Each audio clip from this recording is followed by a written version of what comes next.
So today, folks, have been reflecting on one of the dynamics that I used to find absolutely toxic, especially when I worked for the NHS. And that was when people had problems. For some reason, they used to come and tell me, even though it wasn't the problem they had with me, I was just a safe medium. And I became a knowledge base for all of the messed up connections within our unit, quite often within the hospital. I don't know what it was about me that people felt they could just sit down, maybe working night shifts did it, they had more time then, they'd sit down, they'd tell me everything. In fact, throughout my life, random strangers have told me their problems. Like cab drivers used to dump all of their medical issues on me. We got to the end of some cab drive rides and I felt I should be charging them, and I was actually paying them for this privilege. So this is a dynamic that happens a lot, especially in the NHS. Happens a lot all the time. But how did I nip that in the bud? Because it reached a point where I thought, this is pointless. This is absolutely pointless. So my life changed by adding 2 questions. If somebody's dumping a load of problems about someone else, you know, when you've hit that point, you don't want to have to deal with it. I used to ask 2 questions. The first one was, have you spoken to the person that you've got the problem with about this? And in the NHS, that was always no. And then I asked the second question, and this was the killer.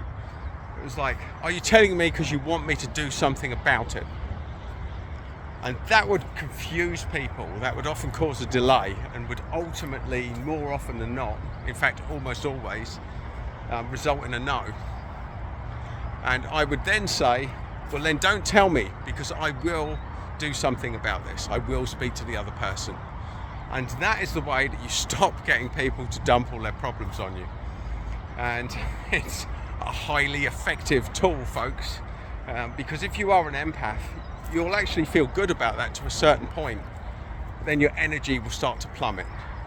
The negativity of the energy of people wanting to not deal with their problems, but get a team of people that are on their side and never discuss what the real issue is with the person that's causing it. So I saw this in a few events.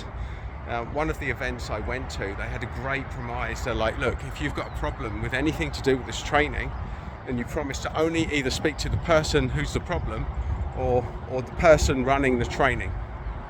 I thought that was a really good premise that everyone had to agree to from the beginning. So there you go, folks. So many problems are caused by people who don't want to address the problems head on. And really, most problems can be resolved in a few minutes if you do that. So bear this in mind. The next time you're bitching about someone else, ask yourself this question. Have I spoken to the person concerned?